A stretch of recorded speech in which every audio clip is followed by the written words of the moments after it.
Truly African.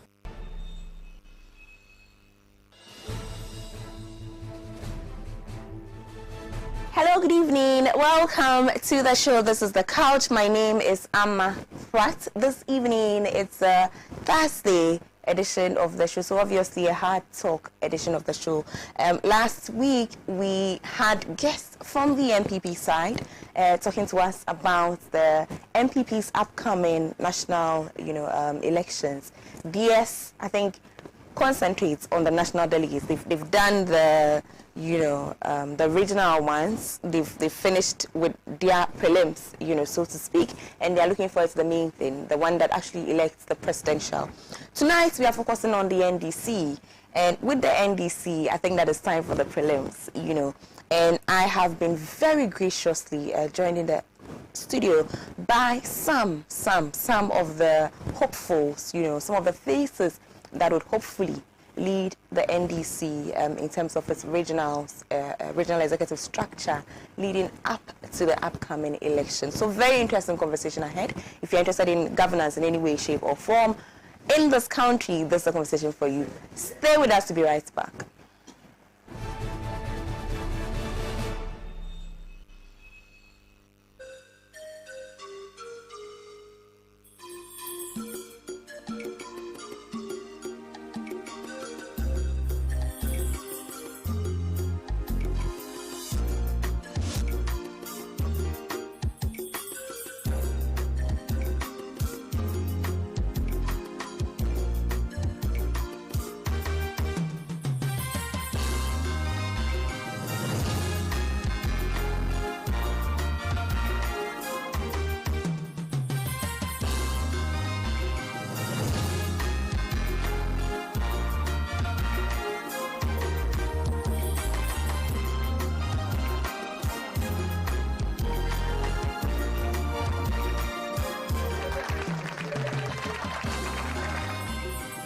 Whatever the occasion, with ATL, you can never be out of style.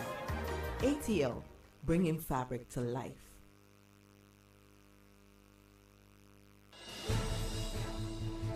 Please, last one, I beg you guys, last one. Let's go.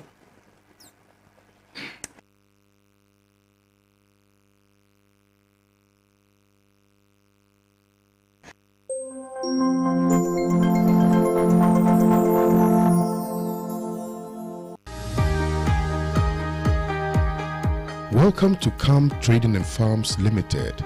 We are the sole importers and distributors of FM World Rulong Plus Plus combined harvesters. We are the sole importers and distributors of FM World combined machines. If you buy from us, spare parts are readily available. Our machines can pick and harvest logged rice as well as standing rice and is 102 horsepower. FM World tractors also have 110 horsepower, which is fully hydraulic and can break hard grounds. Our rotavators is also 102 horsepower. It works perfectly in muddy areas and in lands where tractors cannot operate. World combined harvesters come with automatic gear drive, diesel power engine, 1.77 cubic grain storage tanks, 2.2 meter curtain width, 360-degree unloading pipe and sunshade, as well as 2 diesel filters. Our branches include Tamale Airport area, Accra Ritz Junction. Kindly call us on 0278 223 811 or 0550 108 899. as well as 020-1600-727. Don't buy fake, buy original. Buy from us now. Come Trading and Farms Limited, your best importers and suppliers of FM World Rulong Plus Plus combined harvesters.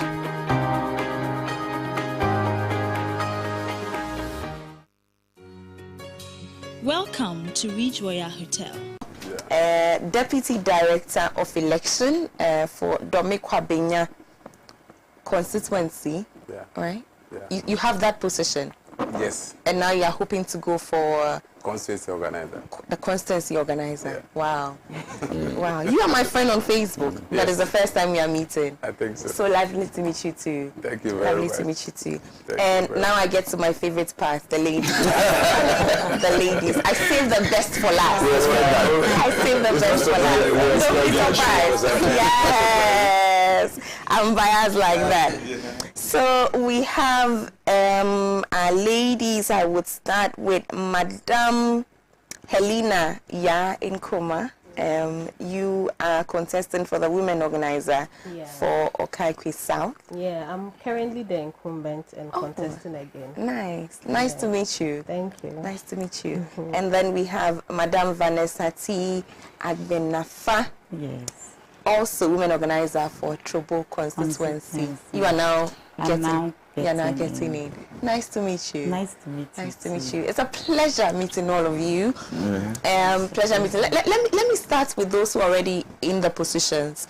You know, let's find out how you have fared before, and then we can talk about, you know, so I'll start with you, Chairman. You are Chairman here. Yeah. So let me start with Chairman. How was it, you know, how has that position been? How do you think that you fared before? Oh, okay. Thank you very much, and good evening to our viewers, my constituent, Agbenafa West, for instance. I have a boy, a very small boy, one of my boys, Amos in Shabu, celebrating his birthday today. I want to shout out to him. Happy birthday to him. And happy birthday to you, Amos. Yes, my colleagues here, comrades here. We call it comrades, so right. Good evening to my comrades here. Yes, Agbenafa West used to be part of Dr. Kovanda Boy's constituency. And so it was in 2012 that it was about 4 months to the major election, the main election, that the constituency was divided into two. So we had a challenge. I was then the deputy propaganda secretary. Those days we call it communication, we call it propaganda secretaries. It has been changed to communication officers now. So I was the deputy propaganda secretary then in 2008. So when they divided the constituency, we came to the Agbenafa West. We had virtually 4 months to prepare to go for a major elections, and our first candidate was Victoria Hammer. We did that for just 4 months, and she did very well. Within 4 months, she was able to garner about 26,000 votes, which is about 41%. In fact, he had more votes even than His Excellency the President then. And so that was the beginning of the constituency. Myself, I've been a branch chairman. I've been a ward secretary. I became a deputy propaganda secretary, became a communication officer before I became the chairman. So it has been 25 years of service to the party. 25 years. Good years continuously. I've not stopped anywhere. I went through the ranks to get to the... So in 2012, we finished the election with some 41% for parliamentary and presidential. And we moved to 2016. It was another tough election for us. We managed 2016. Unfortunately for us, in 2016, our parliamentary vote in 2012, when we started the coin, were 26,000. We changed candidates and changed the chairman in 2016. And the result was that from the 26,000 in 2012, we came to 20,000. So we went back like 6,000 votes backwards. And in another election, so I inherited the 20,976 votes, which was 34%. That's the parliamentary vote I inherited as a chairman. Before I took over, that was 34%. By the grace of God and the hard working and support of my constituents and some of my executives, we were able to move from the 34% I inherited to 44% currently in the last election. So I've been able to add almost 10,000 votes in just one election. So I keep telling my people that I've inherited 26,000. Somebody took over in 2016, brought it to 20,000. Took 20,000 and sent it to 34,000, almost 31,000, which is about almost 10,000 jump. We have done a lot to get that result. And the first time, surprisingly for the first time in the constituency, His Excellency JM put one of the surprising votes from 22,000 in 2016 to 29,000. Right. Yes. That's the first time you have seen that kind of huge jump in the president. My constituency is a bit difficult. When it comes to voting, we have the MPP seems to be dominating But we also have our stance there. So we have done what we have to do. So I keep telling my people that give me the support again. Because I have demonstrated beyond, the figures cannot lie, the figures are there. You are also having it with you. If I have taken over 20,000, I'll move from 20 to almost 31,000, which is 34% to almost 44. With a slight push, I should be able to produce an MP. So I keep telling them that they should support me. Okay, we are human beings. Sometimes, looking back, sometimes you think that there are certain decisions you take. If you are in my position as a chairman, everything centered on you. There are certain key decisions, very painful ones you take, and you go home and you know that this one I shouldn't have taken, but you have to take it, those decisions. In that moment. In that moment. In that to moment. make sure that things move. In that moment. Okay. Right. So I would say we have done our best. I have done my best. Whatever I have to do, I have put in everything that I have to do. No, you see, 2012 and 2016, when those results were produced, the party was then in power. In 2012, J.E. Mills was the president, so at least you will not be like 2020 when executives are running from opposition. Right. I'm happy with everything you've said so far. Yes. You know, because you took it right to black and white, essentially. Numbers don't lie. Yes. You know, so your track record is informed by the numbers. Yes. Nobody can contest that, as far as I'm concerned. Yeah. Can anybody contest numbers? No, we can't. So we'll leave it at that. I'll come to you, African Zion, Abdul-Wahab. And your position always fascinates me, the communication officer, the one that you are going for. I love the fact that it changed from propaganda to communication. Because I don't like the concepts of, propaganda. I think that I'll leave its usefulness. Thank you. So let's talk about the position that you are contesting for. What do you think that, and you're also an incumbent? Yeah, I'm an incumbent. Do the numbers support you as well, or do you think that? Absolutely, absolutely, yeah. First of all, let me thank you for the opportunity and to congratulate Pan-African Television on your 6th Our year. birthday. Thank you. I'm an ardent, follower of your station, the morning show in particular, and the couch because of how it is organized.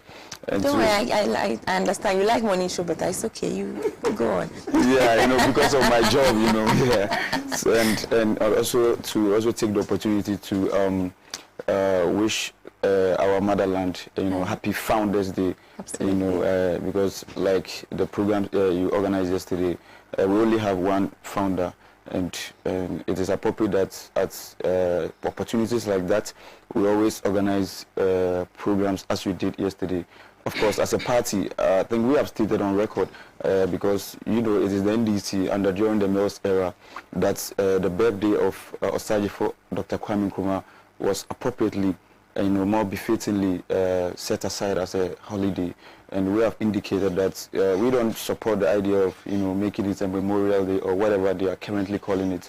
And so where the next NDC government has already assured that we can safely enjoy our proper Founders Day when the NDC is in power, hopefully in 2020, when Mahama is sworn in 2025. Yeah, so that's Ghanaians and viewers of Pan-African Television can be assured of that from the NDC party.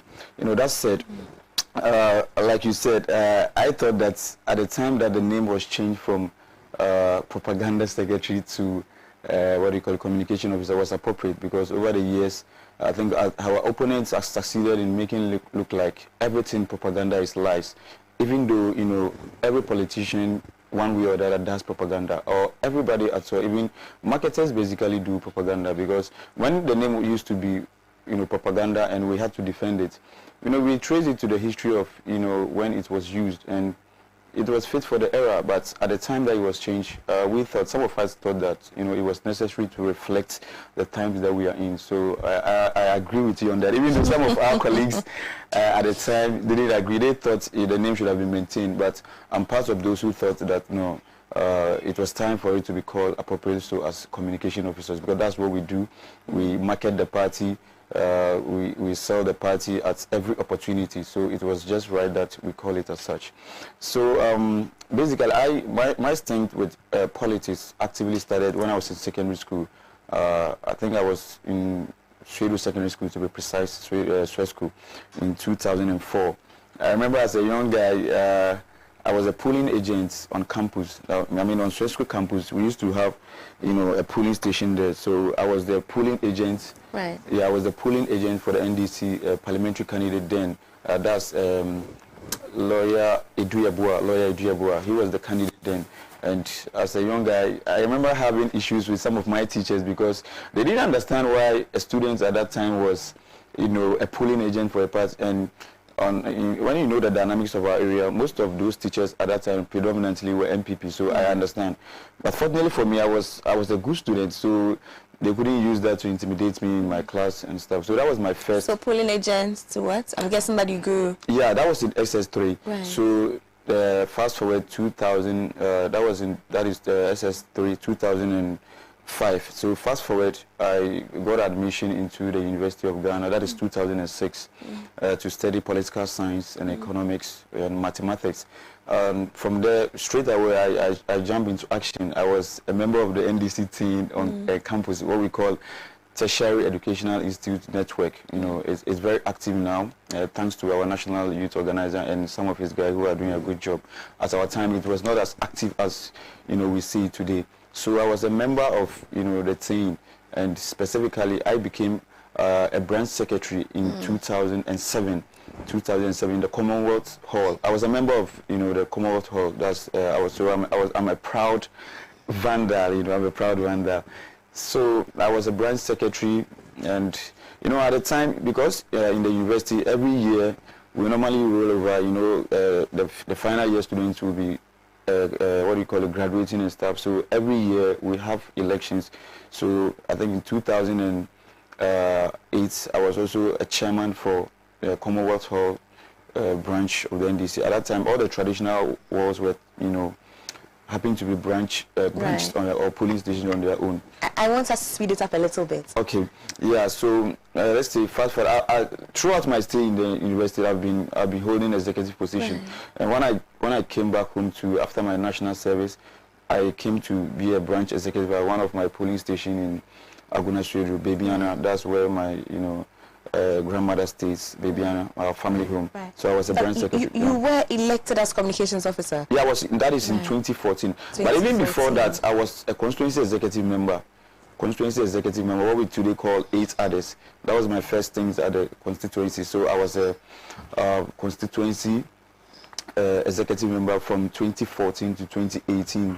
Yeah, so, and after that too, I was a member of the communication team throughout the constituency. I was a member of the constituency communication team, and I also became the elected communication officer in 2018 till date. And I think it's been a fantastic, experience for me over the years. I've enjoyed every bit of it.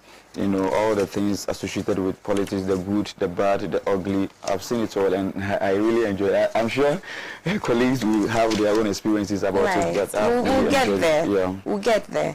But Agbenafa Studio, I would like to talk about the figures just a little bit. Okay. How has the figures been looking like? Yeah, the figure, it has predominantly been dominated by the MPP. Yeah, it's party. an MPP seat. Yeah, even though we've won it in 1992.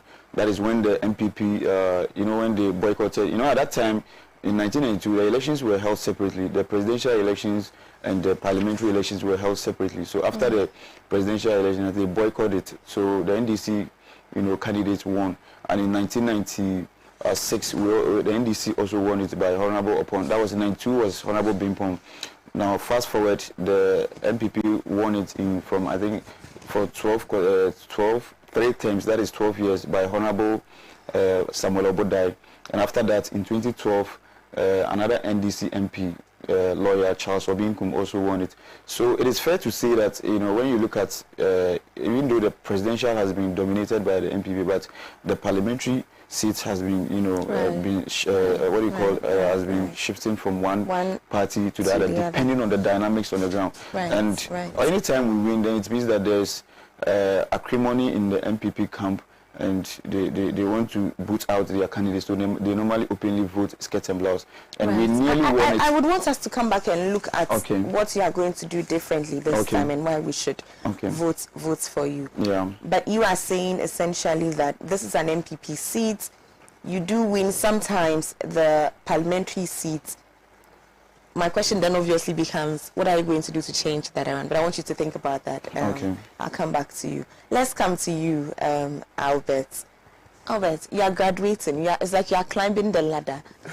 What's giving you this confidence? Why have you decided not to stick with your position of Deputy Director of Election? Why are you now going for, a bigger portfolio?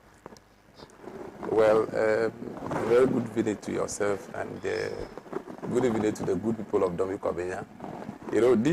This particular program is a big program, so for somebody like Aheto to be here is a grace. And so we thank you, and we thank everybody watching us.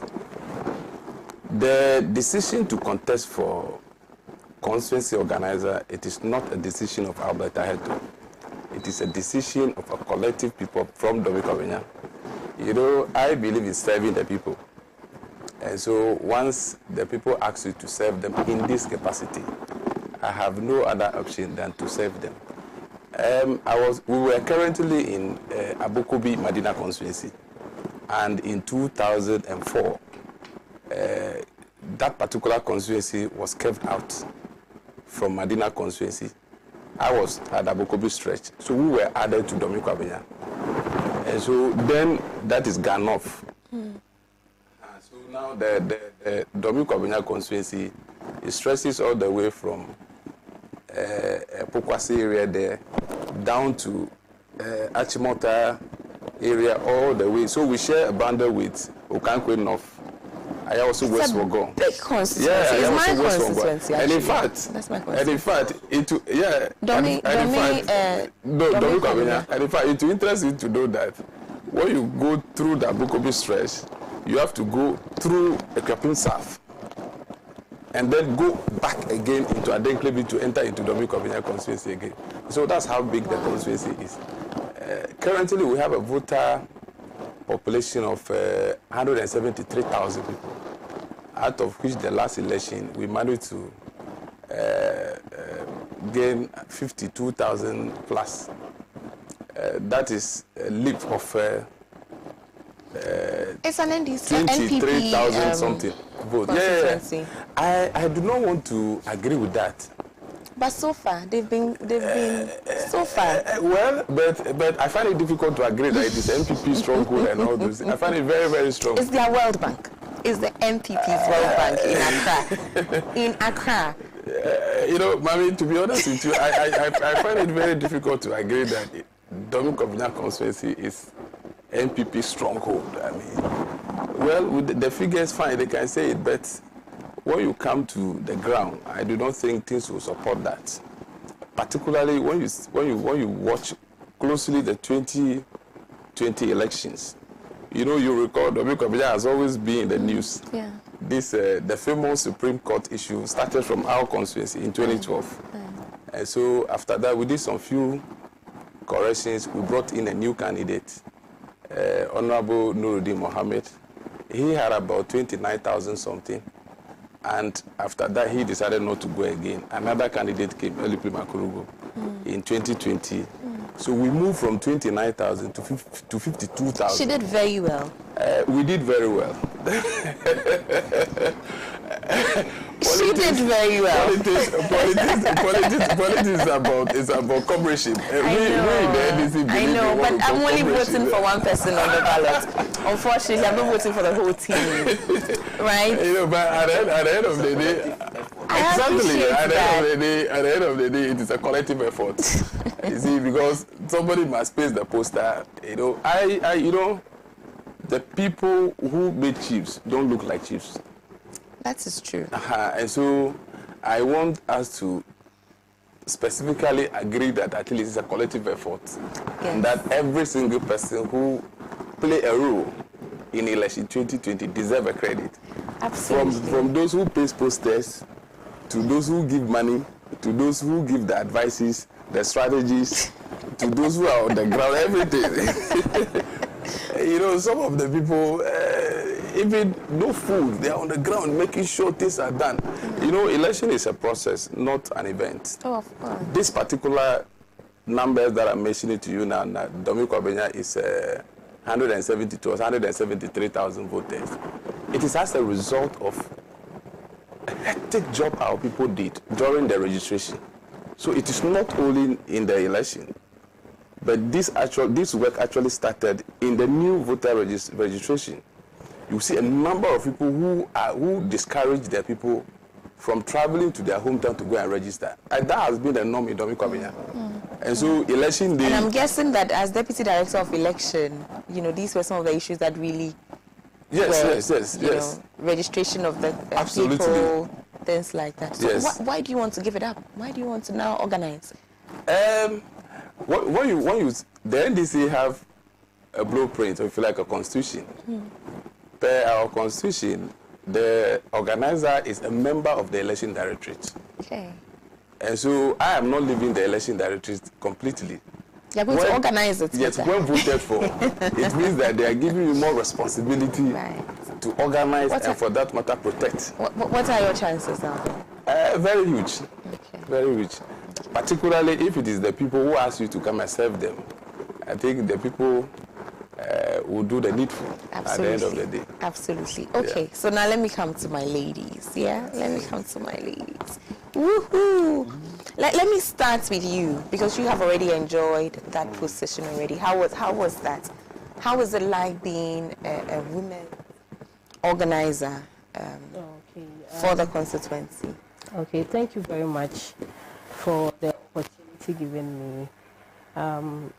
Before then, I would like to greet my constituents and my branch women organizers, and also greet my constituency executives, who are my colleagues, and your cherished viewers as well.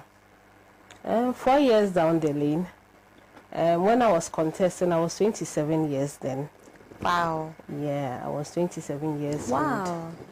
And it wasn't easy being a young lady coming out to contest for such a position, because you are seen more as a girl than a woman. So it was very challenging. People didn't want to accept me as I was. But thank God, there were women who wanted fresh ideas, and they also had faith in me that if I become the women's organizer, I could do something better for the women. I also had the support of our men coming on board to rally behind me. So thanks be to God, I won the elections with a slim margin of 7 votes. But I stood through. And being a young lady, actually it was very challenging, because people had different perspectives. 27 for the women's organizer position. That's very tricky. No, it doesn't happen. It doesn't happen. At my age, they said I'm too young. Imagine. That's what's somewhere. Wow, 27. Yeah. So you're very early 30s right now. Yeah. Wow. Yeah, it wasn't easy. I can imagine. Yeah, and you know, when you're a young lady in politics, people tag you with so many kind of names. So I experienced that in my first 4 years. Especially when you're a young lady and you have to work with the men. Most times you have to attend meetings, and majority of the executives are also male. So anytime you make an input, people think that they accepted your input because you had something doing with them intimately. So it became a worrying issue, because anytime you do something and everybody agrees with you, then it means you had to go through the back door by doing something with someone before getting it done. But then what I enjoyed in my 4 years is that I've had some women who rallied behind me 24/7. Whether I made mistakes or I did well, they were there to support me. They guided me. And when I started, for instance, I was always in my trousers and shirts. But they were like, no, from henceforth, you need to dress like a woman. Hey, this issue. I think we have to have a special show for just us to talk about some of these things.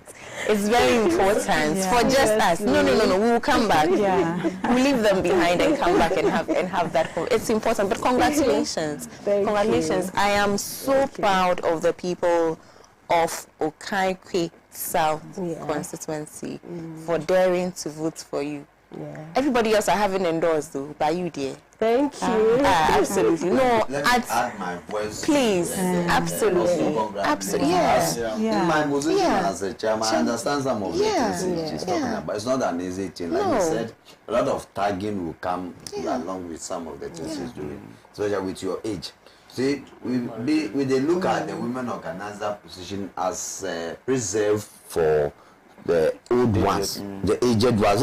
We want women, big women. You see, some CCs as a retirement package.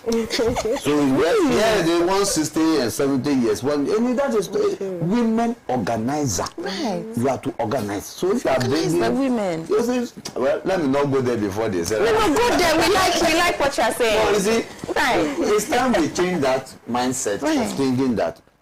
With my experience in this game for this several years, I want to encourage her not to look at some of those things. Move on. Okay, and your chairman is also a very good friend of mine.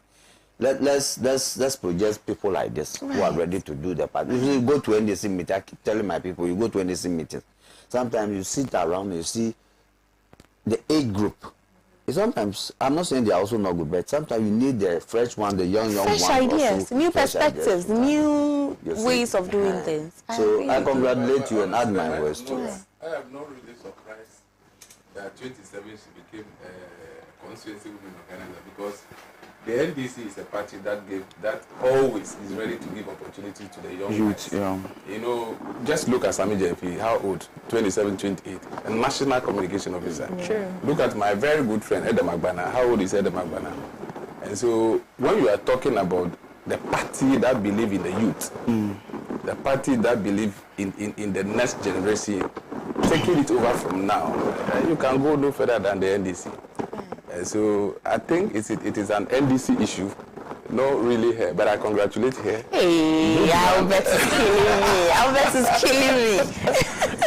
Good one there. Good one for her. Good one for her. Is it particularly when you see ladies, you know, then this archaic issue of not marriage, this and all kinds of. I mean,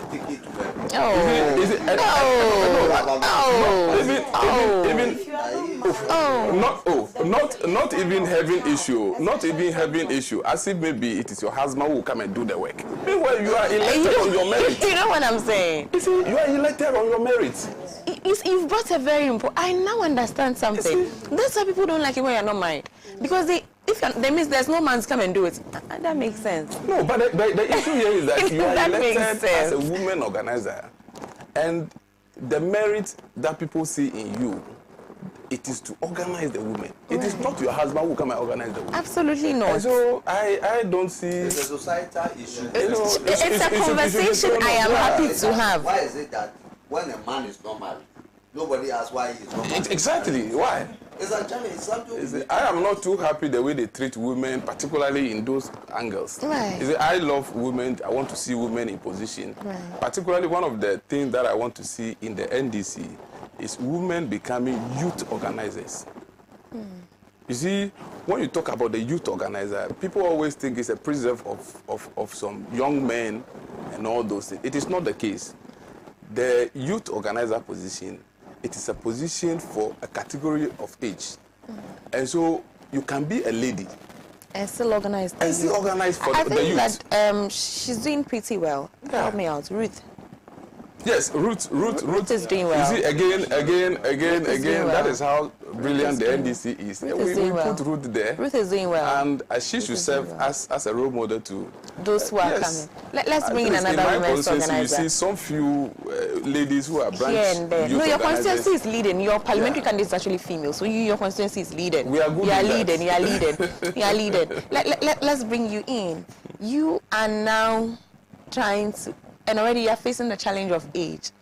Hey, what do you think your chances are?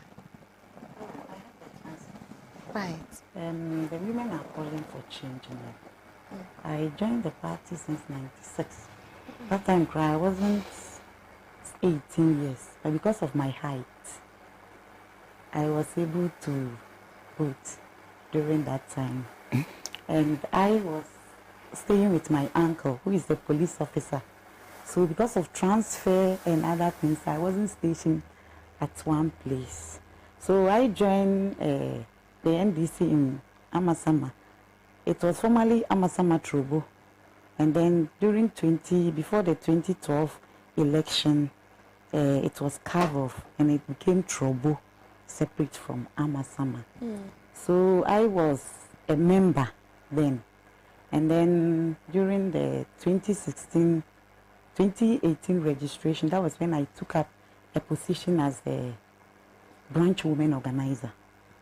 And then after that, I got a chance to be the ward coordinator. So I've been actively in the party for some time now. And looking at the way I've worked for my ward, and the women started pushing me that they would like me to go for the women organizer position. Because even as a ward coordinator, I was almost like, I would say, the constituency women organizer. Most of the women, they come with me with issues, personal issues, that I have to assist them and deal with it.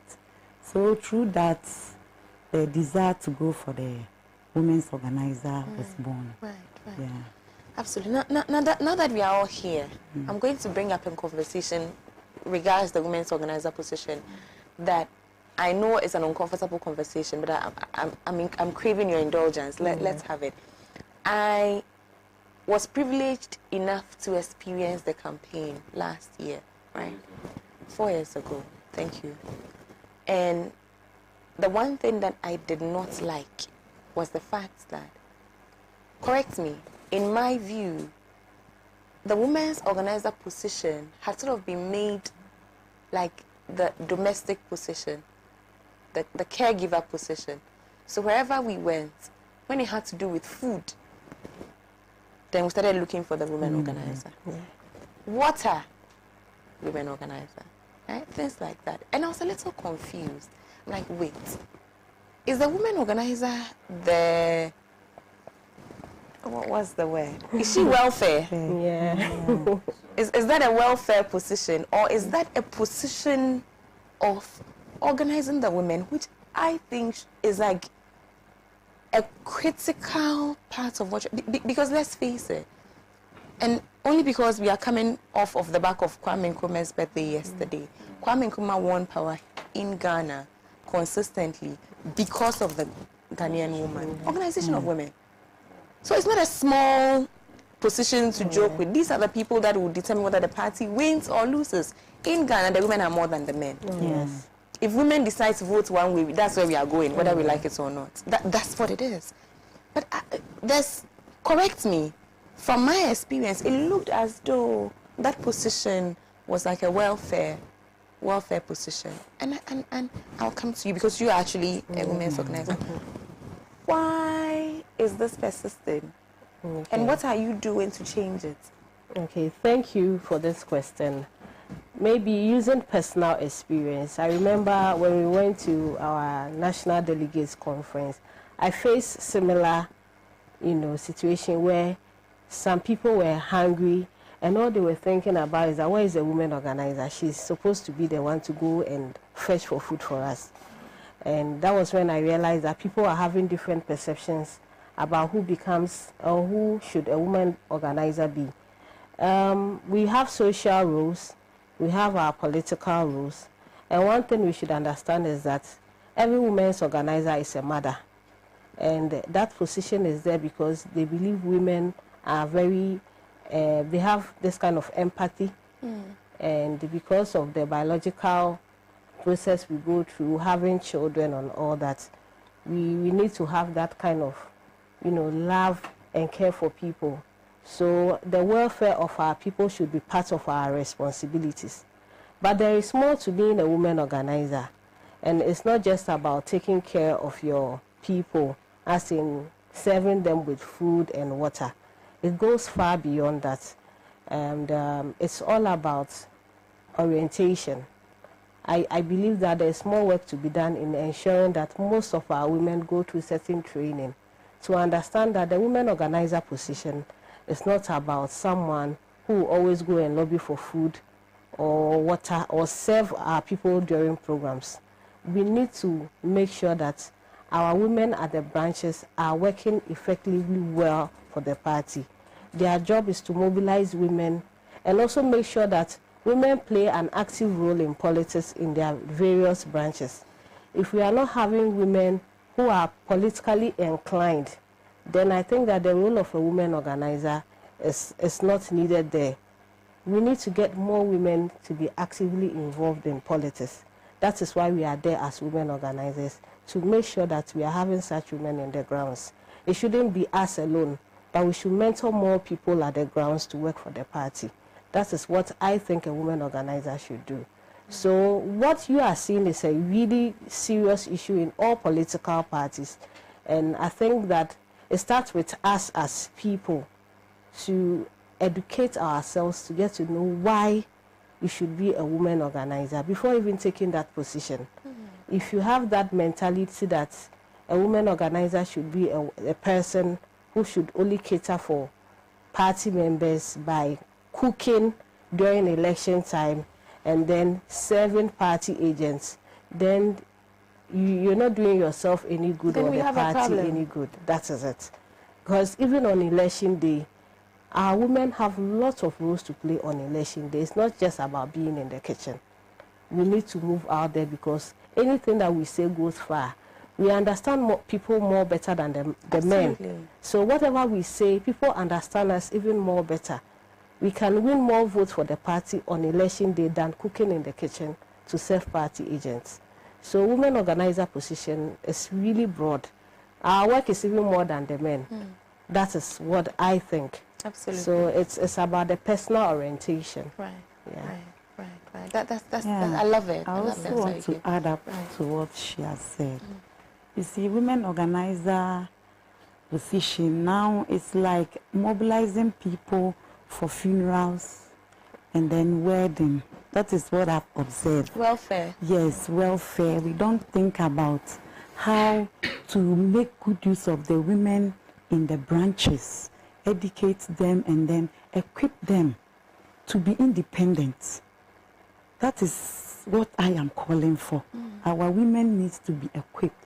They should know what they are into. It looks like most of them are, excuse me to use that word, ignorance. So it's like they just think when they attend programs, hey, if they are hungry, it's the woman organizer. If they are thirsty, hey, where is the woman organizer? Won't you serve us this? But the position now, we don't do things like the way it used to be. So now what I want to encourage my colleagues, that we should set up programs, educative programs. I have something like that in the pipeline. Women empowerment programs to empower the women. Right. Yes, most of them is like they are not doing any meaningful job. So it's like they are always down there. When they attend programs, it's like they expect somebody to give them something. So I always tell them, see, instead of fishing for you people, why don't we teach you how to fish? Right. So that you can also do something for yourself as a woman. When it comes like that, no man will take advantage of you. Right. But if you are not doing anything, all sorts of names, they will be calling you all sorts of names. So that's the kind of leadership I am bringing on board. Absolutely. Okay, so now let's talk about the election that's coming. Let's dive straight into the election proper. Every party has its constitution. Every party determines what can be done, what cannot be done, all of that. I don't know much about the rules pertaining elections at the constituency level. But I think that perhaps that is the most crucial. That's the beginning and the roots. If the roots are not strong, nothing would hold. So we are having the constituency elections now. We'll have the regional elections, and then we would have the presidential election. Now, there's something that used to happen in the past. I'm told it doesn't happen anymore. I think there's been a change in the party's constitution. Correct me. At any point, if I'm wrong, correct me. Where before people would contest for constituency. If it doesn't go well, then they would just hop and contest for national. That has been changed. What's your feeling about that? Before then, I would like to take a bite on the issue about the women. It is not only about the women. You see, people think organization is supposed to be reduced, particularly when it comes to a constituency organizer. People thought it is a work of arranging tables and chairs, and it's so funny. You see, it goes beyond that. NDC is divided into, the organizational structure is divided into 4. And so you have the youth wing, the women wing, Zongo caucus, and then the main organizer. The Zongo caucus, it is not a position for the person to be mobilizing Muslims. But in another funny way, people thought Zongo caucus means go and mobilize Muslims. He is responsible for the Muslims. Which is not correct. I know. From what he's saying. Yeah, the word Zongo, right. It's a particular place people are living in. Right. And it's a whole community. A whole community on its own. Right. You see, a whole community on its own. Then you realize that a lot of education needs to be, for example, this women organizers issue we are addressing today, it is a crucial issue. And thank God this is the first time of this program on your show. They are a very nice show. The organization goes beyond giving food. And to your surprise, some of the constituency, they think the women organizer are supposed to be the one cleaning the constituency office, sweeping the constituency office and all those things. That is how bad, we have reduced the whole organizational structures to. I want to use this medium to appeal to our people that organization goes beyond arranging tables and chairs. Organization is science. If you are weak in your organizational structure, trust me, you cannot win any election. But unfortunately, that is where we are. So people think that I am the organizer. I have to go and arrange the tables. I have to be giving money to get the tables and all that. Forgetting that organization is science. Organization is the pivot of every election. And so it's like a meal folder. If you lose control of that sector, forget it. The center will not hold. The center will not hold. The center will not hold. Chairman has to go. Chairman has to go. We understand that he's our chairman, and we know that other, equally important things will call him. But chairman, before you leave, just pick on this issue as well. The constitution, regards the election at the constituency level. Only this change that I know of, and I think it's an important change. But just speak to that, the structure as stands now. Are you happy with it, or do you think that there are still some reforms that need to be made? Well, let me just also have a bite on the women. See, I support the cause of women actions, but as I think this issue of women organizers being turned into welfare officers also, sometimes I think that is self-inflicted. You see, you go to conferences, when there's food to be shared,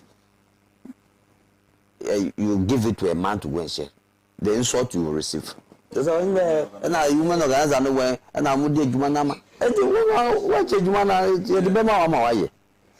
it is a self-inflicted one. You cannot blame it on anybody. Because I know what exactly it is. You understand? So if they stop doing that one, when we are looking for people to train agents, and the woman organizer can tell us that I can train agent, I'll give you the opportunity to go and train agent. And you not only be looked for when they are looking for people to share food and water. But there are a lot of work for a woman organizer to do. But if you decide that when we are going to rallies, you are the one who to share headgears and those things, we will continue to pile up those jobs for you to do. That is what you want to do. So you cannot blame anybody for it. But I disagree with that thinking. Now, with the issue of the arrangement, we have not amended our constitution. We made some proposed amendments to our constitution. Unfortunately, we couldn't go for the special conference that allowed us to change the constitution, amend it. Okay, so there were few of them that I would have thought that we should have allowed to happen, like having 2 deputies to the women and youth, and few other ones, but it did not happen. So as it stands now, we still have the old constitution that we are using in place. The only thing they did was to, this time around, it's not, it wasn't an amendment. In the past, you see somebody who knows that, who intends going for a constituency position, but you go and pick up a branch position.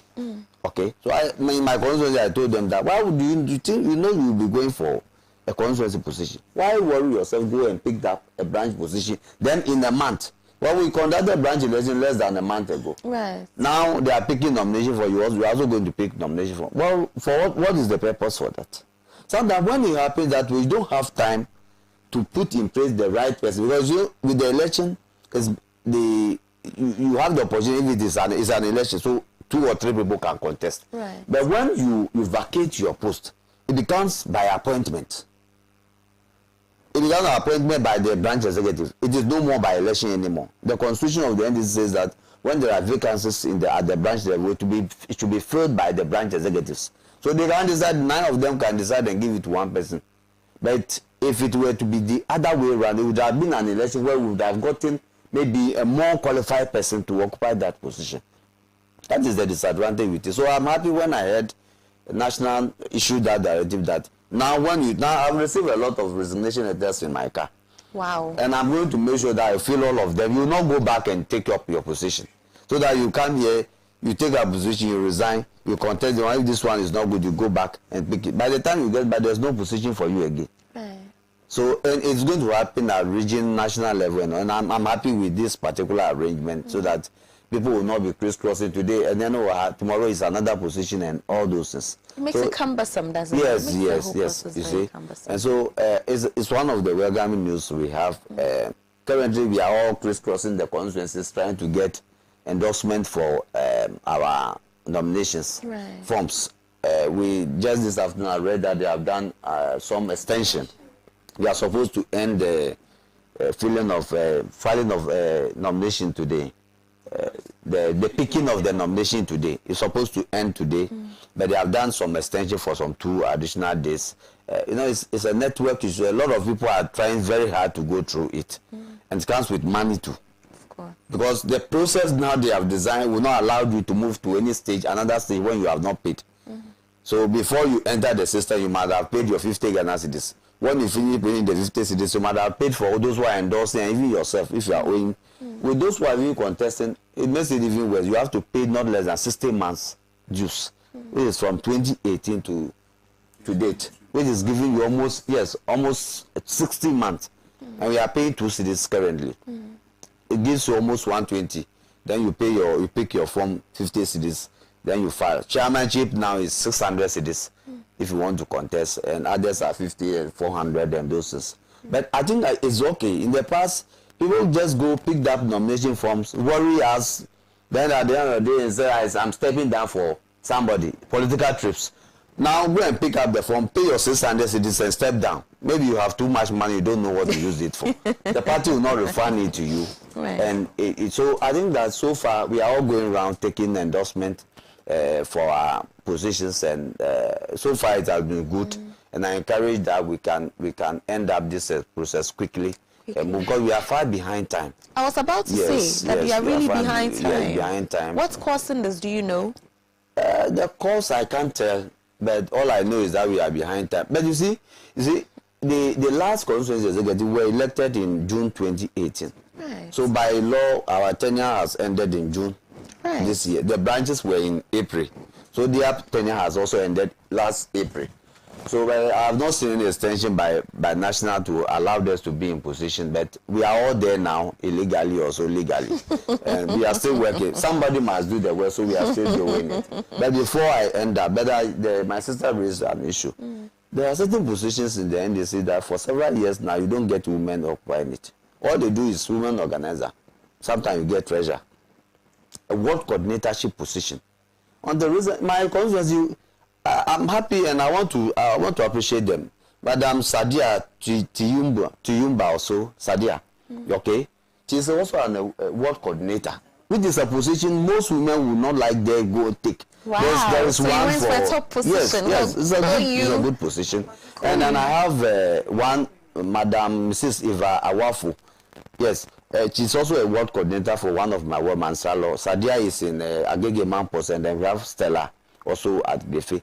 They are all women. I'm happy to see women occupying some of those positions that women shy away from. Right. So when they won, I personally appreciate them at meeting. I bought some small parcel for them. Oh, we like you, Chairman. For just offering themselves to take up such positions that people think that it's a preserve of men. So for me, I want to encourage my people. I want to see you back in your executive position. Absolutely. I left to me alone. With the results that we are producing in Greater Accra region here, we should be able to, even though we are practicing democracy, we should be able to protect, to some extent, protect certain positions, protect some. You see, the danger is that, I'm not saying everybody, the danger is that the more you change executive, we have barely 2 years to go for an election. It's not because I'm an incumbent, because of past experience. No. It's not because of incumbency. I don't have problem with that at all. For me, I'm a Democrat. You see? No, I said earlier on, because I know it's now coming. Yes. It's disadvantage, but I'm saying that he's occupying the position. I'm saying that you have less than 2 years to go for an election. Right. You understand? Right. Why are we protecting GM? It's because of the institutional memory. You are now going to put in place somebody. That's why I say I'm not talking about everybody. There are certain positions, yes, you need cause for change. I don't know what happens in your country. So I'm generalizing the issue. I'm saying that to some extent, I'm not saying 100%, there should be some kind of protection. In my constituency, my opponents, for some reason, decided to maintain 90-something% of their current executives, the incumbents. It is not for any reason. No. They know why they did that one. You see? So you cannot have an entirely new executive from the top to down running an election when you have almost 1.5 years to go for a very critical election. That is what I'm saying, but I'm not saying that. I am not saying that. My disagreement with you is because, you see, let's be realistic. Let's face the facts. Let's be honest. The data does not back what we are saying. One, the NDC have tried what you have just said before. It was one of the bad decisions the party ever took. You recall 2000 election. There was a memorandum that all members of parliament who are actually going into an election again, they should be maintained. So there was no primaries virtually.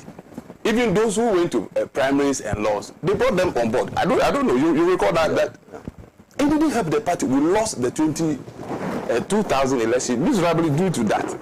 And so, you see, if you say some positions should be protected, the positions are there, but the people occupying these positions and the people who also want to occupy these new positions are not virtually new people. For example, if you pick somebody like Aheto, I am not new. I am in the system. If you pick somebody like a ward coordinator, how can you say she's new? Do you get it? Like Vanessa, she's not new in the constituency. A ward coordinator means that you are in charge of a number of branches, organizing them into an election, vigorous election like that. And so let's be careful about. I think that it is not black and white. I see the wisdom in what he's saying, and I see the wisdom in what you are saying too. I think that every situation will present its own peculiarity. So, for instance, in a case where there's a new person coming in, that's a different conversation. But in this case, of it a is chairman not new like that. In the case of a chairman like this, who appreciates the work of women, you know? So gender bias. Gender bias is not getting me. Gender bias. Other things a chairman like this, you see, me all the process. Now, let me just finish. You see, I contested every election. I contested several elections. There's no election. I mean, I like contests. Exactly. The last one before my first, the tough one was in Abdul-Wahab when I contested as a deputy propaganda secretary. In fact, on my slate, all those on my side, everybody lost except two of us. From the chairman to the dad, everybody on our side lost. So only two of us who won. I like contests. I came here, I contested again. About 2 people contested me. I won. To me, I'm used to contest. I'm not blocking contests. I contested the last time. 2 people contested me in 20 when I was contesting. I beat them. I have 120 votes difference. You didn't beat them. Now I won. Okay, let me use your. That's what I want. I won. Well, I won with 120 votes different by the grace of the delegate. Right. I am saying that we have critical elections to come. I'm not saying that everybody 100% should be there. You are not a new person. Exactly. You are not a new person. I'm not making reference to those who are. I was going to say it's not a blanket statement that leave everybody to go. Okay? No, that one will also not have. That will not mean democracy. Right. You understand? But I'm saying that. Are you also for saying that then we should allow all the new one, the old hands to go? Then we start from scratch. From scratch. That's what. So I'm not saying that. I am not saying that everybody or all current constituency executive should be voted out. I didn't say so. But I am responding to your issue of some positions should be protected. Oh, okay. Are you some? Okay. If that is what you have for I'm talking about the word protected.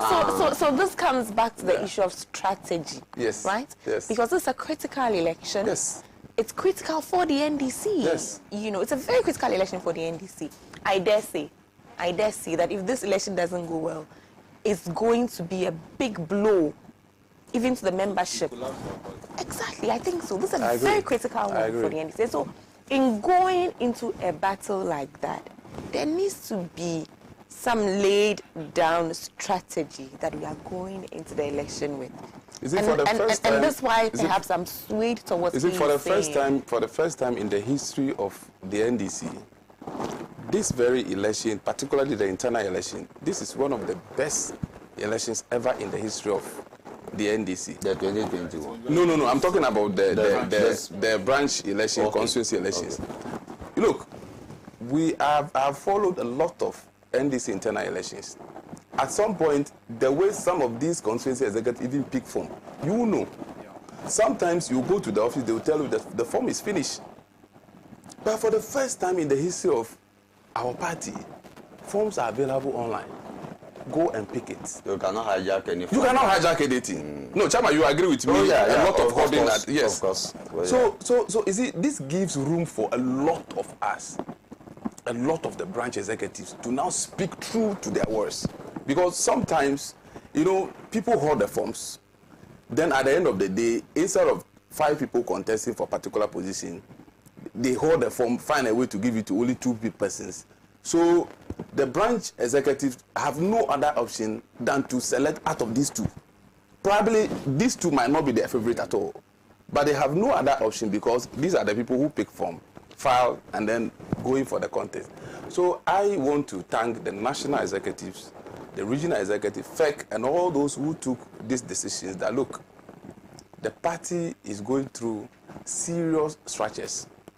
I want to really think that the NDC National Executive Committee mean well, and they are ever ready to win election 2024. Right. Yeah. And, Right. I think Chairman wants to go. Let's, Chairman, we are grateful for your time. Thank so you grateful. very much. Unfortunately, you can't answer my question about money.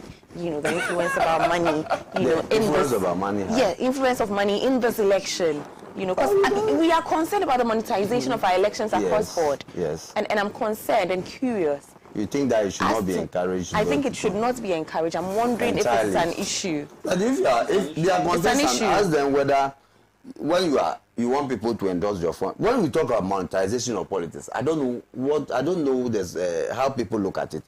If I am sitting at my office and need the endorsement, people to come and endorse my fund for them, and they move from Grefe to my party office, which is about 3 cities to get there, and he's going, I give the person 10 cities. Is that monetization? So I want the description of what we say. Or is he paying people on the election? You know, election day, there are a lot of people who doesn't care. You need vote. People are sitting in their house. You want them to come and vote for you. The person is not having money. You need to make sure you make provision for the person to come. Is that also monetization? I think it is. I think it is to the extent that then the one who didn't have money to give them is disadvantaged. No, I mean transport. That I want to come and vote. But I can't have means of getting to the... But as a party member, it is your obligation to vote. So why do you need somebody to give you money voting, to come and not vote? Voting in our laws under the rules of Ghana, the laws of Ghana, it's not compulsory. It like is in not. other countries, But, it's not compulsory. But Chairman, I would have hoped that if you hit your chest, bold face, and say that I am NDC and it's time to vote, that conviction, that's, you know, feeling of pride in your party should move you. Yes. Why are you waiting for somebody to give you transportation before you come. Translation with a lot of balance. And why? Are you going to heaven? Oh, maybe they will understand what I'm saying. It's not possible. Because it has become a problem. You see, last week in our conversation with the MPP, we were able to trace it to the point where if we don't take care in this country, a time will come where money will even determine who becomes president. It's happening already. I have an interesting story in my book about that. Because we are having rumors that the MPP, the MPP is interested in our elections. Make no mistake about that. That the MPP. Chairman really has to go. Yeah. Let's take a break. Okay. We'll be right. Chairman, thank you for your time. Thank you we very hope that much next time when you come, you stay till the end. Yes, I'll stay till the end. We'll be with you shortly. Stay with us.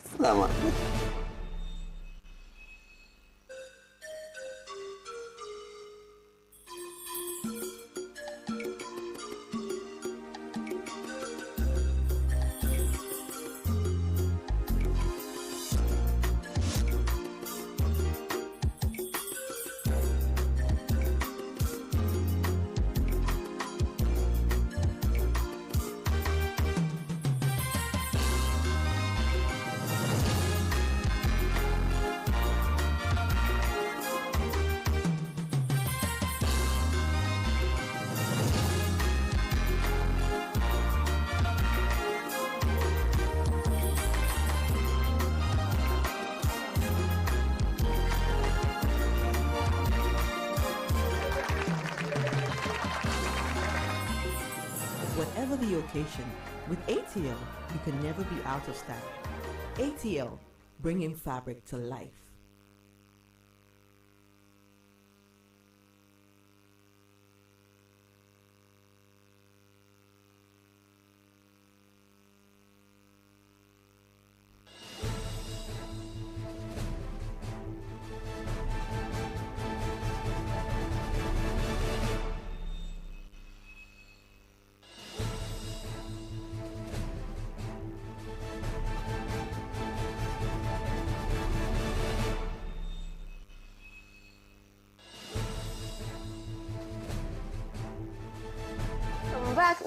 Welcome back. This is still The Couch. Chairman had to leave, but we are still, on the conversation around the NDC's constituency elections. We are still in the studio with all of these amazing aspirants that I wish very, very, very well, but you were telling us something about something that's happening within your constituency. There's a lot of, rumors going around, and I think my colleague, I think they should be interested in that as well, because make no mistake about that. Sometimes you have some of these loose talkers within the MPP saying that they'll be trying to influence the elections of the NDC and through whatever means. And I think sometimes there's some currency in that because they have interest in these elections such that they are looking at the aspirants across in board. They are looking at who are the aspirants who are a bit weaker, who are those who are not that committed to the cause, who are those they can easily compromise, especially with money and other juicy stuff. So I just want to send the signal out there to all of our members, particularly the branch executive across the nation, that they should, when voting, there are critical ingredients that we should look out for in these elections. Because if it's about money, I don't think that we are going to have more money to throw on Ghanaians in 2024.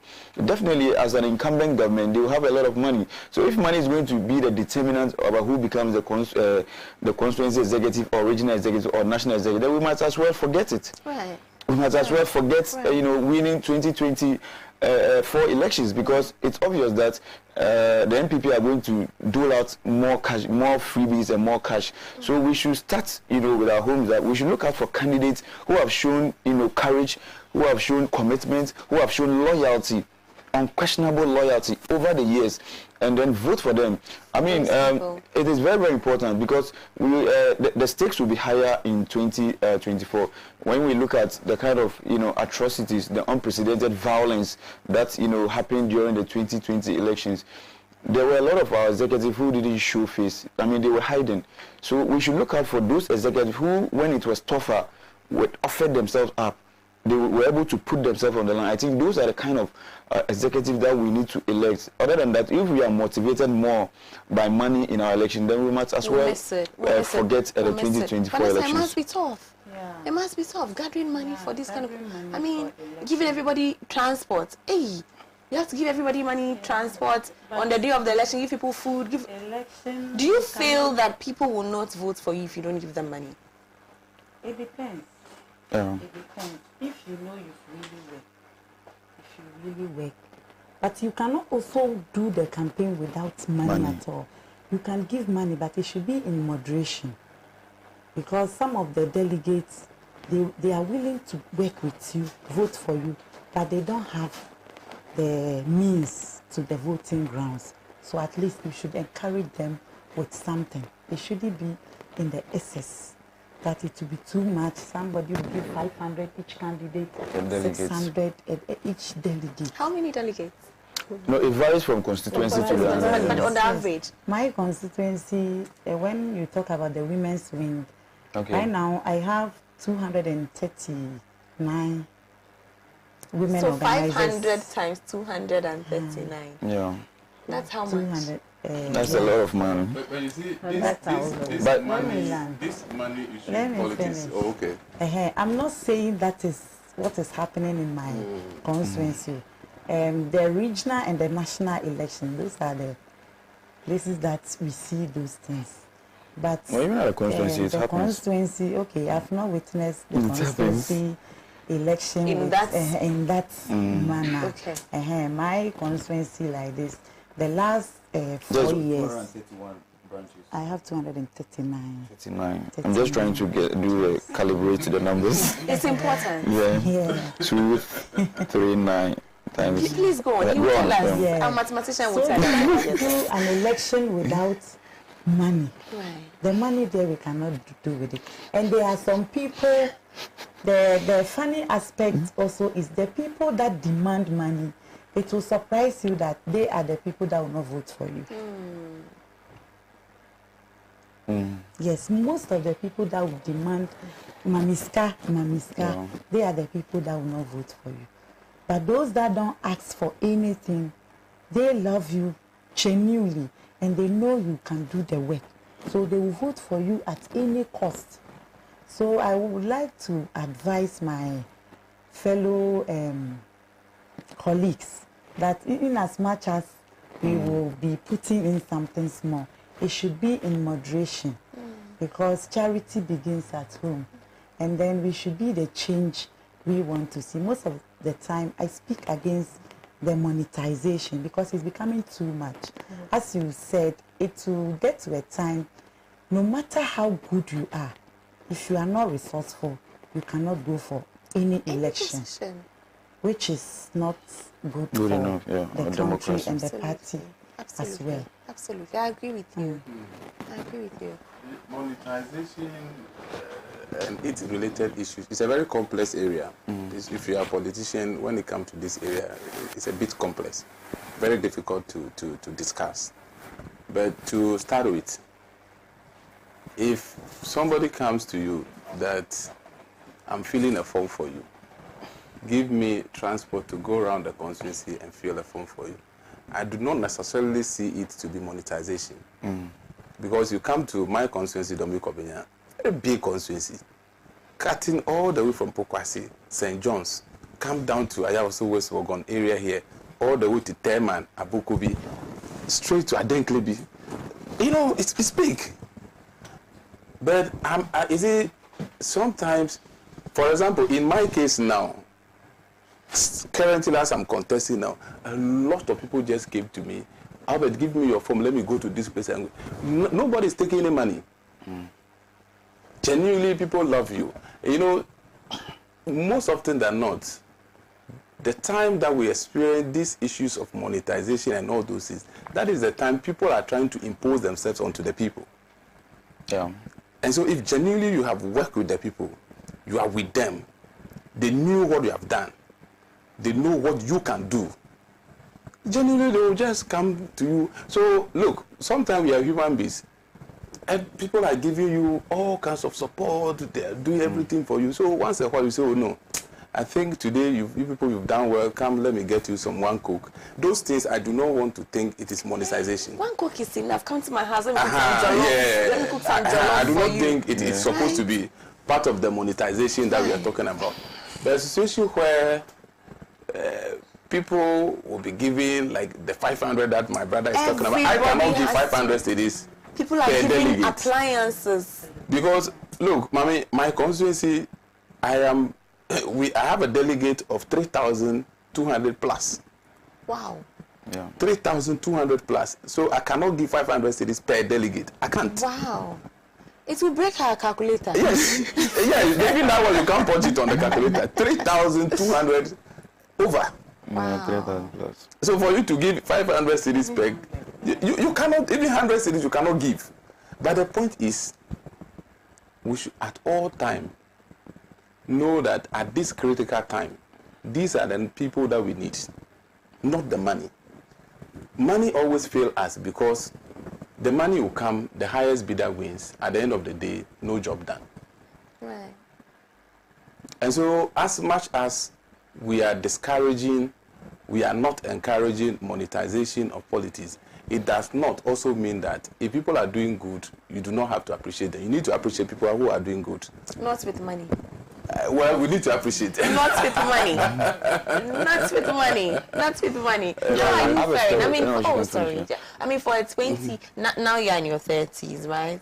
Oh, I love your courage. You may normally we don't even talk about our age. Oh, I love the way you just, mentioned your age like that. So now we all know you're 31, right? So for a 31-year-old woman, that's going into politics, and I know that you're not stopping here. Obviously, you're going to go on and on. All of you are going to go on and on and on, right?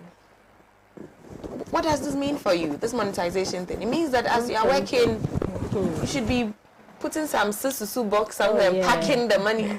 Doesn't this lead into corruption? Okay, with my experience, this monetization thing is really serious.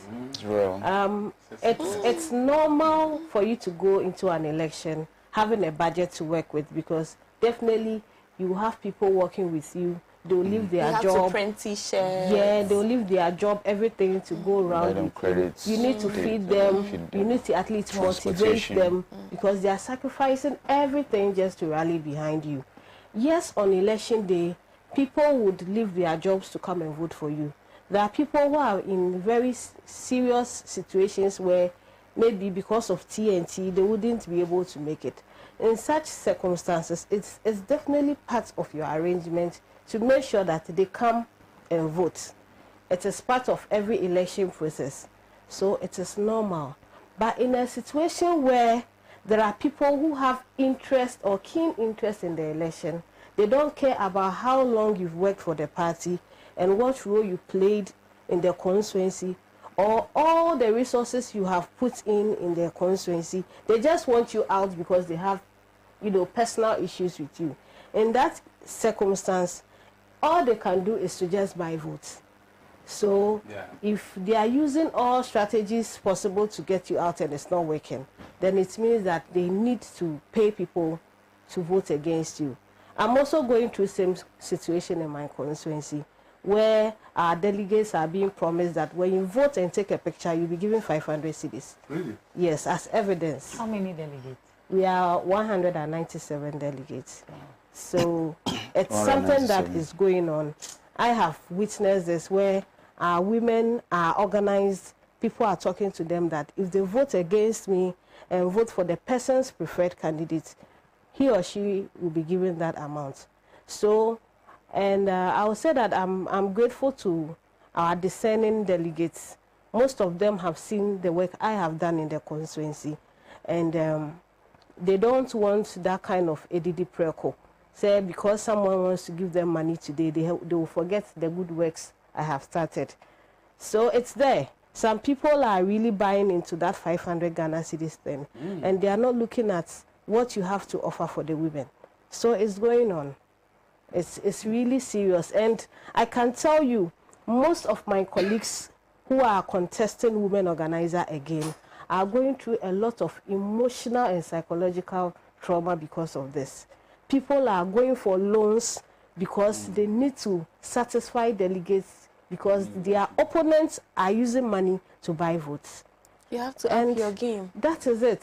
You have to up your game. It's a serious issue. I think it is something that leadership need to look at, because you know, when you pick the NDC constitution, the voting is part of the problem.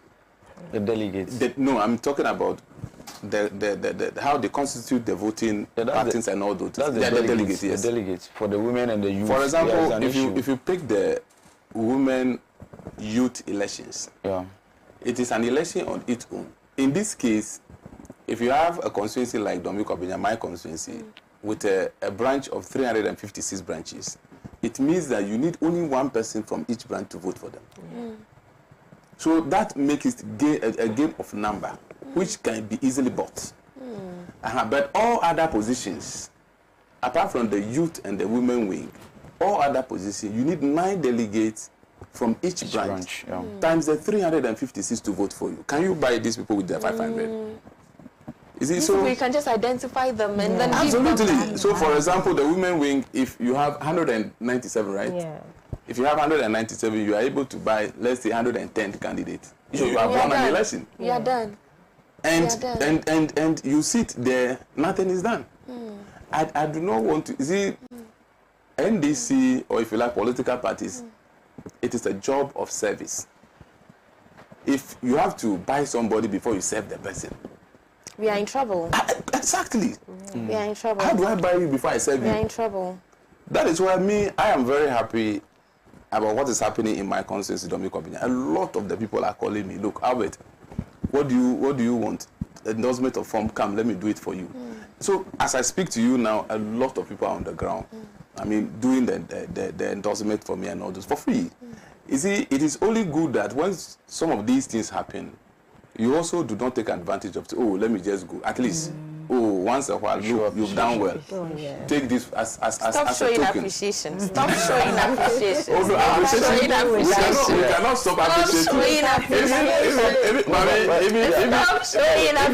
Even God, after doing everything, he was expecting you to come and say, thank you, God. So sometimes we can, so sometimes we can say, thank you. With an offering. There are some people. We are almost out of time. There are people, when you give them, take this, they will reject it. They say, I don't need it. So it's not all the delegates. It's different. A quick story. We have just about 5 minutes. Talking about the forms. You know, when one branch women organizer called me, I would like to mention her name. She's called Anita. She's in one of the branches at Agbenafa Region Home.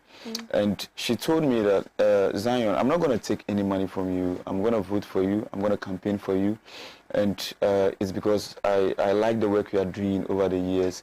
And I know there are many people like that in the constituency that, we don't normally hear them. And she told me that even if I have to support your campaign with money, I'm ready to do that. And I felt, it's very rare. It's very rare. And I don't know, sometimes we don't highlight some of those because there are people like that on the ground. And she tells me that she has appreciated the work we've done over the years, and she thinks it's unjustifiable for people to demand her sometimes, because she realized that another lady she was with was demanding that I give her money before she endorses my form, and so she just sat back. So afterwards she called me and she was telling me, and so sometimes I think it is for our branch delegates to also know that, look, it is not in their own interest to even demand monies from aspirants. It is not in their interest, because you see, when you even hold this person accountable. Exactly, that's what I always tell people. Because when you do that, it's like you've sold your birthright. Yes. And politics is a serious business that you don't need to be selling your birthright, because there are many more opportunities that when we come to play, because we believe that we win power.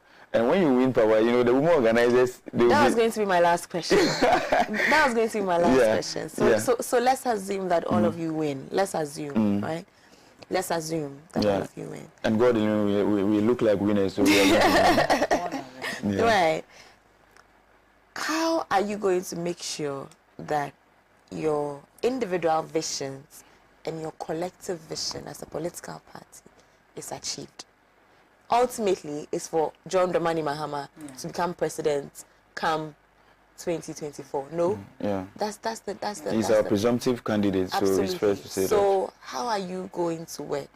And these are the last few minutes that we have, you know, to make sure that this happens. Because I've had the MPP here last week, and they are poised for action.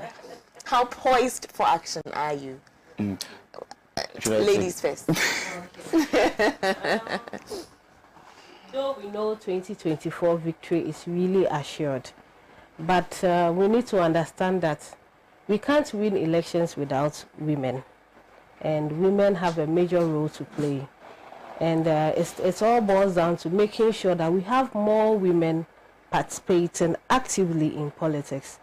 We've started from somewhere where we are making sure that we have more women in the local government, as in having unit committee members as women, assembly members as women. And we're also hoping that we will have more female parliamentarians as well.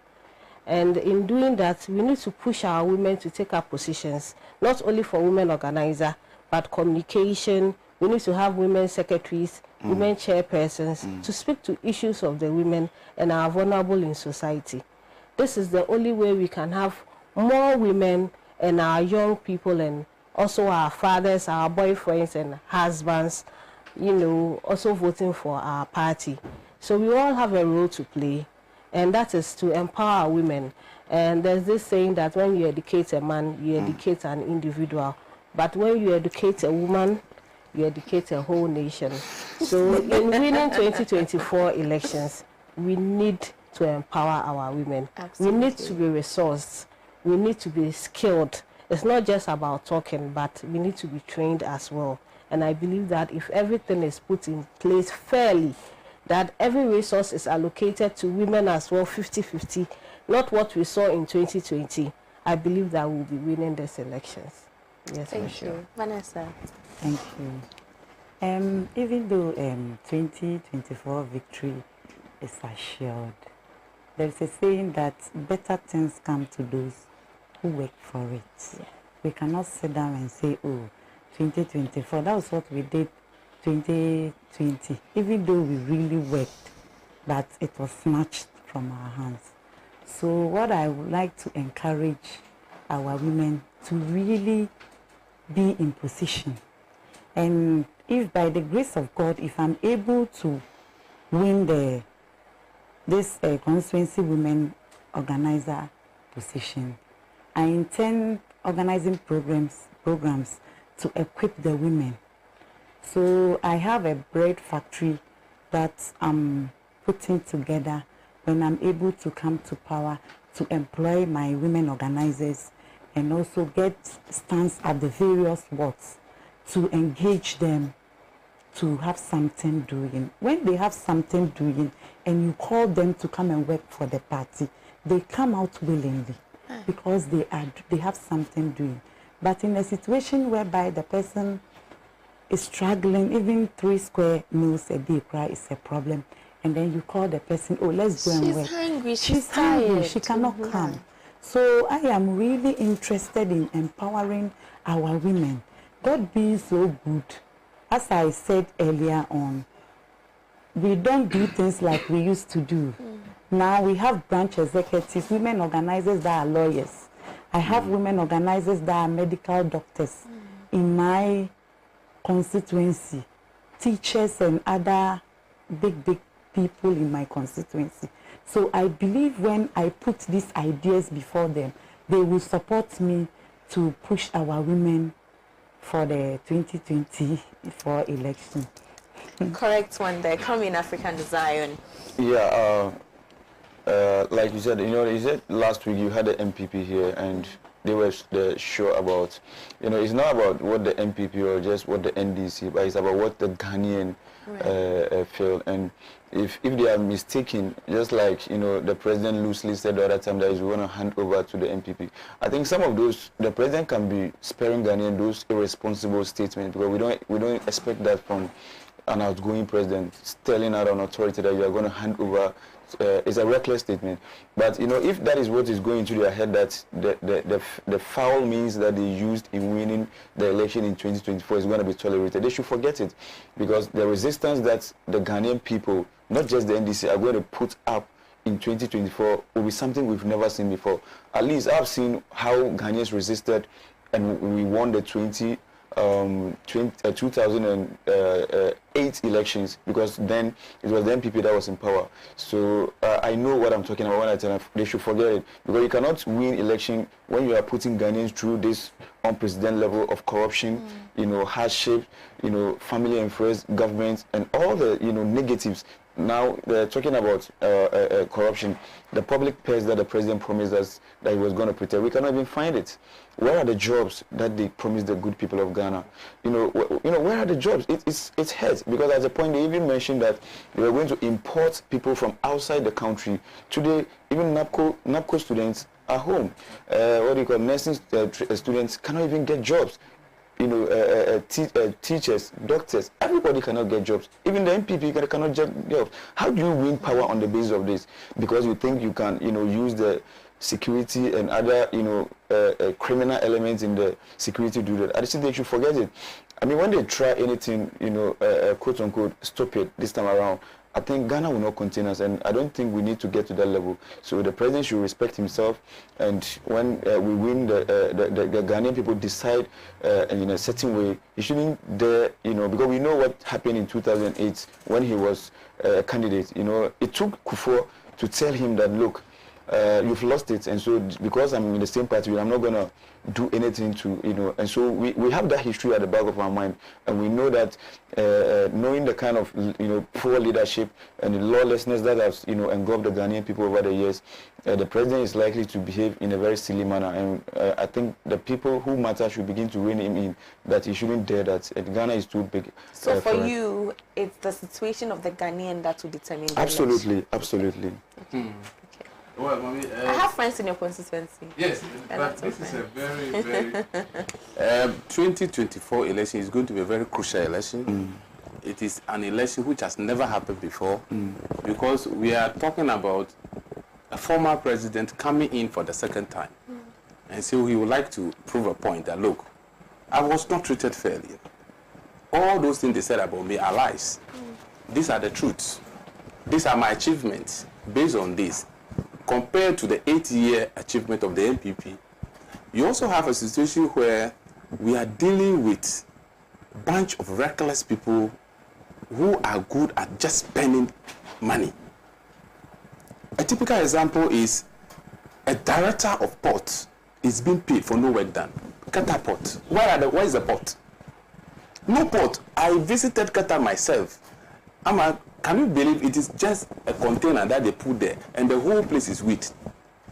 And the MPP have the audacity to be paying this director of Qatar port with his staffs for how many years now? So the recklessness, you see, you have a situation where you have a president and his party who believed in extravagant living, luxurious living. Renting expensive, jets, throwing expensive parties and all those things. When they were looking for power, which party were they throwing? Wache. Today, have you seen the Wache party? Wache and Aheto party again? When they were looking for power, I saw some of these people entering into Trotro. Today, did you see 20 V8s to a program? So it's a very crucial election. The only way we can win this election, it is not because we have 8-year tenure. No, that cannot be the case. Ghana is on uncharted path. That is why I'm very happy about the lecture President Mahama gave some time ago, Ghana at Crossroads. We are actually on a very serious crossroads. You see, if today Ghana, we can have 137 members of parliament, and for the first time in the history of this country, you have a speaker of parliament coming from another political party, then you must know 2024 is going to be a serious business altogether. The only thing we can do and what we must focus on, politics is about focus. Politics is about strategies. I believe strongly, and that is a message I am giving to my lovely Dominic constituency branch executives, that we need to focus on your polling stations. And for that matter, every constituency must focus on his or her constituency. You don't need to be following John Mahama, going around this country, I mean, and all those things. No. At the end of the day, the votes are coming from only constituencies. The votes are coming from the branches, the polling stations. One of my messages that I'm giving my people is that if voted for as a constituency organizer, I am going to draw a strategy which I called Agenda 55%, that every polling station in Dominic across the 356 polling stations just win 55% of the vote there for us. So we put in a lot of strategies, we put in a lot of things that at the end of the day, just win 55% of your vote in your polling station for us. When you're able to do so, NDC becomes the winner. You see, if we're able to put in a lot of strategies, if you're able to put in a lot of mechanisms, what it means is that if we're able to win Dominic, somebody is also able to win his or her constituency.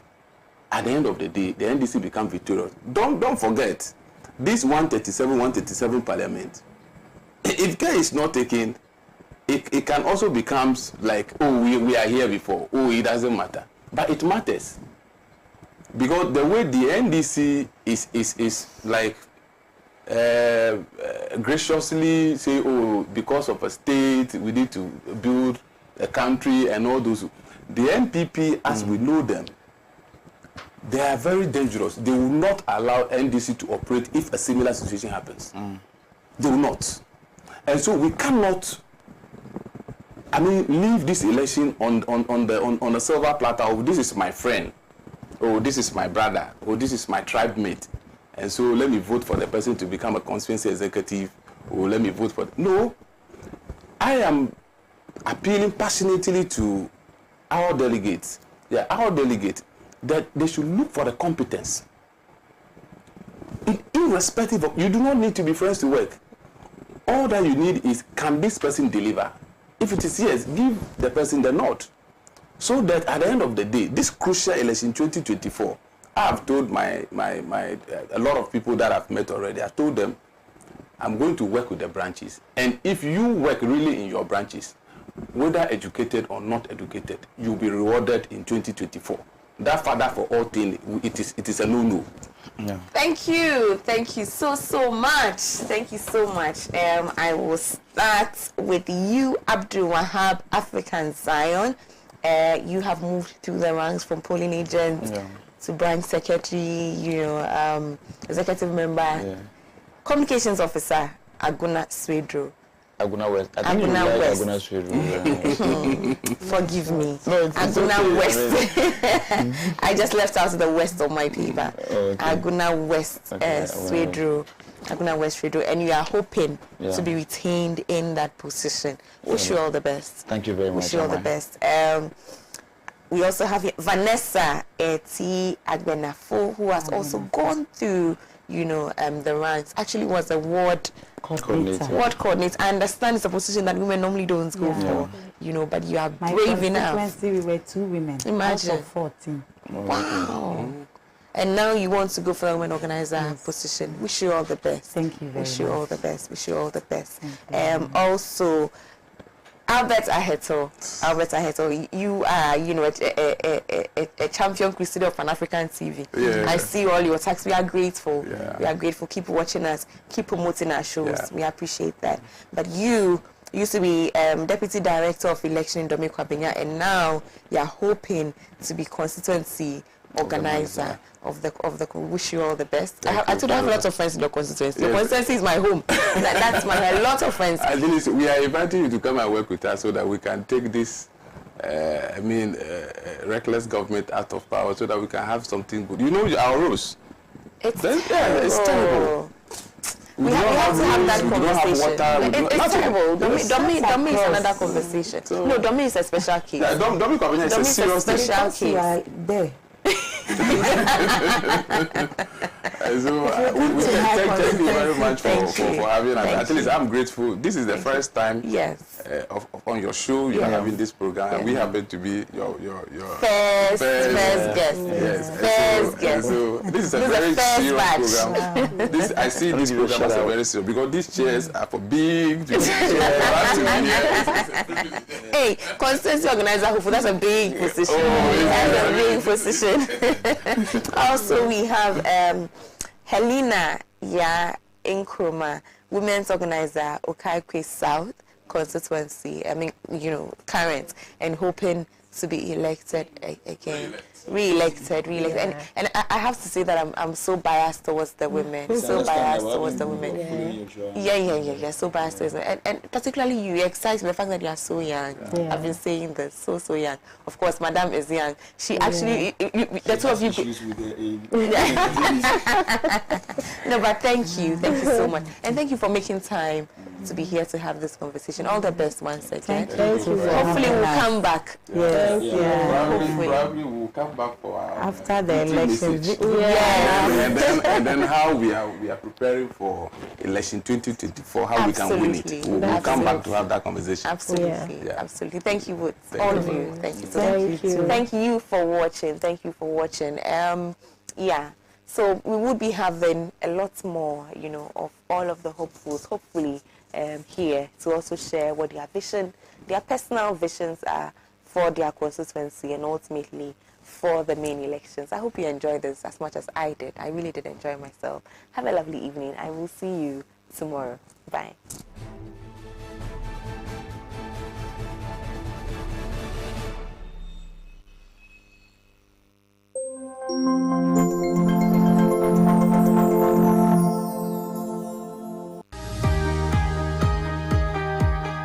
Welcome to Camp Trading and Farms Limited. We are the sole importers and distributors of FM World Rulong Plus combined harvesters. We are the sole importers and distributors of FM World combined machines. If you buy from us, spare parts are readily available. Our machines can pick and harvest logged rice as well as standing rice and is 102 horsepower. FM World tractors also have 110 horsepower, which is fully hydraulic and can break hard grounds. Our rotavators is also 102 horsepower. It works perfectly in muddy areas and in lands where tractors cannot operate. World combined harvesters come with automatic gear drive, diesel power engine, 1.77 cubic grain storage tanks, 2.2 meter curtain width, 360-degree unloading pipe and sunshade, as well as 2 diesel filters. Our branches include Tamale Airport area, Accra Ritz Junction. Kindly call us on 0278 223 811 or 0550 108 899. as well as 020-1600-727. Don't buy fake, buy original. Buy from us now.